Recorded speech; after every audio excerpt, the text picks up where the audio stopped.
Hey everyone. Well, August is over, right? That month came and went just like that. And that means it's time to take a look at potential units that are coming in September 2021. Now last month, or this month technically still, I wasn't that right most of the times, right? I predicted Sakura, I predicted Cyan, none of them came true, but I was also surprised that we would see two global exclusive units. That was a surprise to be sure, but a welcome one. Sky was a true surprise. I was very well surprised by that, but in a good way. Sky was cool. So let's check out if we can predict September a little bit more accurately. So first of all, as per usual, we probably are going to get a global fan unit again. There's two more to go, Kresnik and Bulwark. And Gumi said that after Bohemi, we were supposed to get the remaining 5 within the next 6 months. Meaning there is still September, October, which I don't think will see a fan design unit. So I believe September and November will be the months where we are going to see Kresnik and or Bulwark release. If you were to ask me which one of the two is coming in September, I would say Kresnik is the next. But that's just my gut feeling here. Nothing else known so far, so let's move on to the next one. And I am predicting a Tomb Raider collaboration. I might be completely wrong on that one, but it's the 25th anniversary of Tomb Raider in September. And War of the Visions has already a Tomb Raider collab confirmed.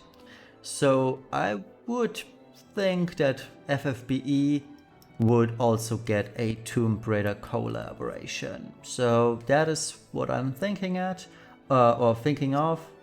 And whether it's a Neo Vision Awakened of Lara Croft or it's an entirely new Lara, whether it's NVA Eileen, Explorer Eileen or not, we'll have to see, but at least something's going to happen with Tomb Raider. I'm fairly certain about that. And then we've got Samurai Cyan, the first Super Limit Burst unit that is most likely going to get released next Thursday. Materia, Trustmaster reward, 50% attack, rather weird 40% Avian Demon Killer, physical magical, has a two-handed katana at 215 attack, standard variants of 105 to 155x, and Final Fantasy VI only units gain 75% LB damage and 20% physical evasion. Vision card is the same as Celis's vision card, if you notice. So nothing too special here, they share the same vision card. Main damage of Cyan is Earth Physical Limit Burst Finisher, and he chains in Stardust Ray frames. So how good is Cyan? He deals very high damage, has a super strong STMR, and because he is a super limit burst unit, that means he has no Brave Shift. He is also rather easy to gear because he has a lot of passives that make gearing a little bit easier. But yeah, the downsides, no Brave Shift means you cannot do fun stuff such as having him be an evasion unit in one form and full DPS in the other form, for example. That won't work, so that really downsizes the usefulness of any SLB unit for that matter. The super limit burst availability also depends on the EX level. So if your unit is at EX plus 3, the super limit burst gets active on turn 3, meaning you can burst right away on turn 3 or whenever you want. You get your LB gauge filled immediately. The unit's bar at the bottom of the screen flashes red. It signalizes wants to tell you, hey, you can use the super limit burst now. The effects change a little bit. The unit deals more damage, has more passives on that LB, for example. So the LBs are fine, but it's just lazy unit design in general. The sprite also is super generic in my opinion, and the kit itself is super bare bones. And especially if we're having super limit bursts, why not make it really super by having a 135 Imperil? Cyan has no 135 Earth Imperil. He has 130, which is cool, but come on, really? So yeah, should you pull? I mean, damage is about on par with Avalanche's Tifa. A very early calculation though, I haven't really checked it out yet in full detail. But he doesn't do anything for the party. He cannot fill 2 roads due to the missing Brave Shift. But if you skipped Tifa and or Sephiroth because of their predatory premium banners, you get a consolation prize here for 40k pity. And potentially sellers along the way. They were on the same banner in the JP server. So yeah, I mean, it's cool for the mocking event. And that is also the reason why I think that Cyan is coming next week, because the mocking events also last through the next week, which would be ideal in that regard. The next one would be Youthful Thunder Sakura. It's a story unit just like Lord of the Seas Nicole. And yeah, when I do my review, I can pretty much copy paste the Nicole review and put in Sakura everywhere and change water to lightning. That's all there is. So Useful Thunder Sakura is just a carbon copy of Nicole, just uses lightning damage instead of, or lightning amps instead of water amps. Has pretty much the same stuff: materia, silence immunity, 30% lightning resistance, and LB fill rate 100%. Super Trustmaster Clothes, 64 defense, spirit, and 42 defense, lightning resistance 50%, and 50% plant fairy killer for, well, Aerith and Shuyu only, technically.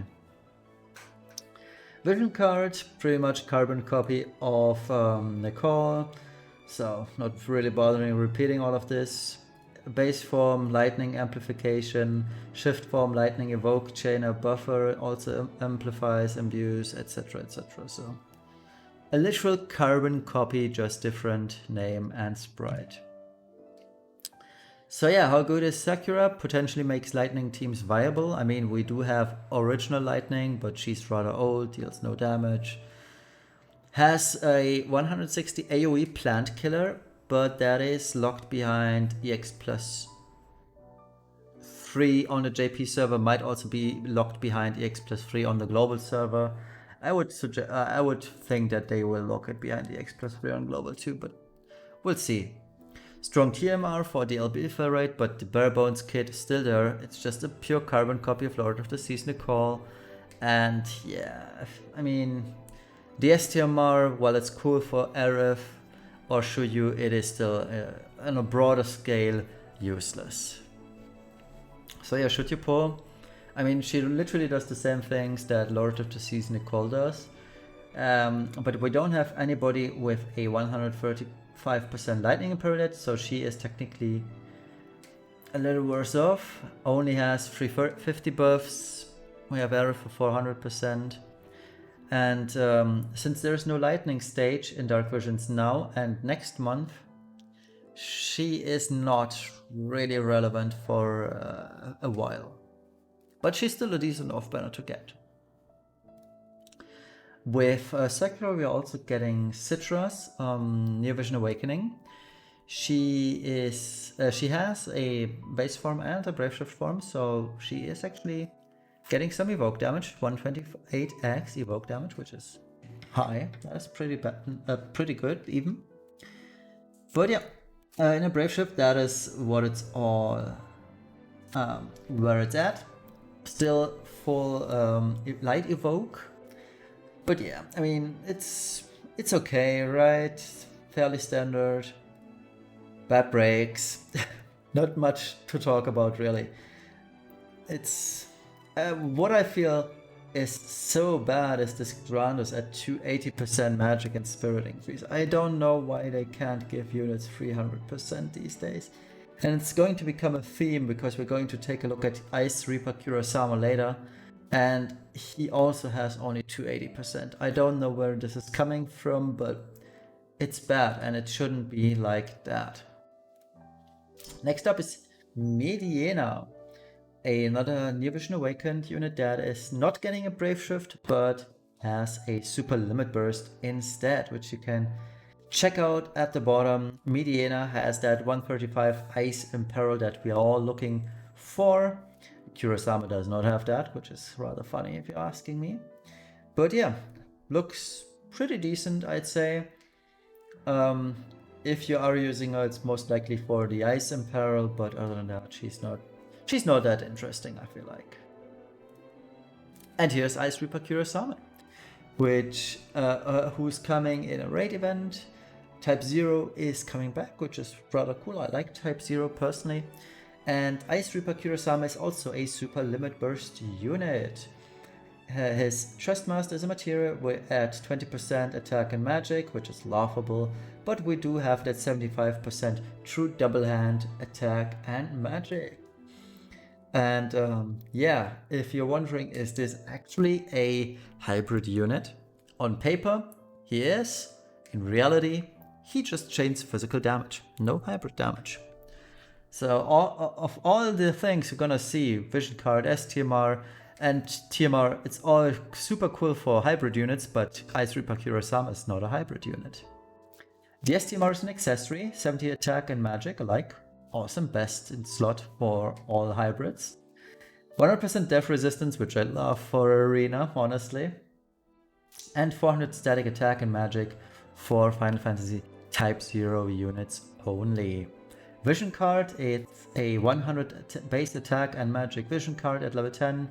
25 unconditional LB damage, 50%, oops, typo, attack and magic unconditional, and Type 0 units gain 300 static attack, defense, spirit, and magic. Ice Reaper Kurosama is a LB ice finisher. And he only has, I believe, 3 or 4 skills in his kit, so just as a side note here. Alright, so yeah, how good is he? I mean, he's a nice addition to Celis teams, because Celis does buff ice rather high, higher than what Ice Reaper Kurosama does to himself. Super easy to gear for damage, because he has a lot of passives. He has also very good killer passives. 150 human, 100 dragons, 200% Machina killer. Not the unit Machina, but actual Machinas. He's got a strong vision card for hybrid DPS and awesome STMR for hybrid DPS. 70-70, chef's kiss, super good. But the bad things, super bare bones kit only has 280 attack magic boost and 200 LB buff, so you are kind of forced to use either Aerith for the 250 LB buff, or even better, you're gonna use Zidane's STMR, but with Dark Visions bosses, forcing you to kill them on turn 3.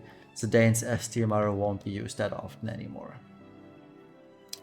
What's also bad, I feel like, is that he has hybrid stats, but only uses physical type damage, which is bad. Has no Brave Shift, so no flexibility, and SLB availability depends again on EX level, which makes this a huge annoyance. And also bad thing, he does not have a 135 Ice Imperil. And he specializes in ice damage. I don't get that logic behind it. So yeah, should you pull? He deals decent damage. I haven't calculated it. I only know from napkin math 300x LB modifier. That is already pretty good. It's going to get him to a top spot, but probably not above Tifa. And if he gets above Tifa, then it's because of max variance, but not in average damage. He doesn't do anything for the party. He does not have LB fill. That's my mistake. I should not have copied that. He cannot fill 2 roles because of missing Brave Shift, but if you pulled for Celis, here's your 130 Ice Imperil to go with her team composition, because that's on his super limit burst. Alright, next up are the units, the FF Type 0 units that we're also getting next to Ice Reaper Kurosama, and I'm rather curious to see how they are going to tackle this, because getting a full Near Vision unit and 3 total Near Vision Awakened units, that's not happening probably. One of these units, and I will mention which one, is probably going to be on the global exclusive fan unit. But yeah, we're getting Queen. She's a super limit burst unit as well. Gains triple cast, Grandis, Lightning. She has full LB gauge at EX +3 at the start of the battle. And her super limit burst is a 130 light imperil, 35 light amp for self, stone and machina killer 100%, and 115x physical damage with 50% defense ignore, which is rather nice. Next up is Machina, also a super limit burst unit. He also has triple cast now for all innate abilities, has a 300% attack buff, which Kurosama does not have. Attack break resistance, which is nice. Rather decent things, right? And the super limit burst is rather underwhelming because it's only 75% defense break. I mean, yeah, plan Machina Killer, cool. Increases modifier 100x to all abilities except his LB, which is very cool. So his fire ability you're seeing here has a 172x modifier, which is cool. But yeah, it's I mean the LB isn't anything to scoff at, right? 230x modifier physical damage, not that shabby for a Near Vision Awakened unit. And this is the unit that I was talking about earlier. I don't think that we are going to see Blue Mage Fina on the Kurosame banner. I would probably see her, or we are probably going to see her on the Fan Fest or Fan Design unit, whether it's Kresnik or Bulwark, we're going to see. But I truly believe Blue Mage Fina's Near Vision Awakened is coming with that Fan Design unit. So yeah, our favorite story girl is getting a few cool things. Light Amp and Light Imbue for the party, for example, and a 150 Fairy Killer for the party, which is probably her main draw, that full party Fairy Killer, Light Amp, Imbue, that is really cool. Limit Burst is stats only 300% sadly. So yeah, it's the main draw really is the Fairy Killer in her base form.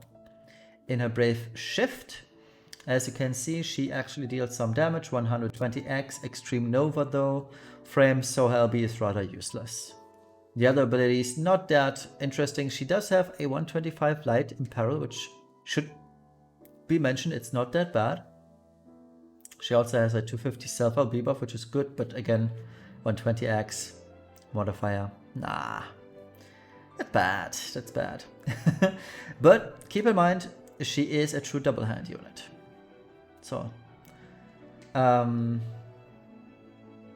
she can, but she also has that dual wield.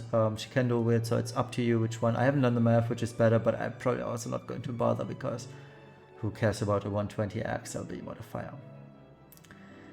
But yeah, that's pretty much it. So let's take a look at my release prediction for September. Like I said at the beginning, I still believe that we're going to see Cyan on September 2nd, so next week, plus Item World. Something has to come with him, and Item World would make the most sense here. The week thereafter would be Youthful Thunder Sakura. Story event, if we're going by Lord of the Seas Nicole, we are probably skipping Sakura story event too. After that, I believe it's Ice Reaper Kurosama's raid event. And then we would follow this up with a collaboration event. I don't know if it's a wave battle event or whatever it could be. And that is the issue here that I have. I don't know how to... I mean, I'm rather certain we're going to get the Tomb Raider event and Ice Reaper Kurosame, but if the Tomb Raider event is also a raid event, that will move things around. So it could be that we would get Tomb Raider collab on the 16th, the Global Fan exclusive unit on the 23rd, and Ice Reaper Kurosame on the 30th of September, so such that we don't have overlapping raid events. We'll see about that. No idea how they are going to handle the Tomb Raider collab. If it's coming at all, even, that is also... I am still sure it's going to come to Global, but we'll see how they handle this. And at the end of the month, I predict the Global Fan exclusive unit, Kresnik or Bulwark. And like I said, I think it's Kresnik.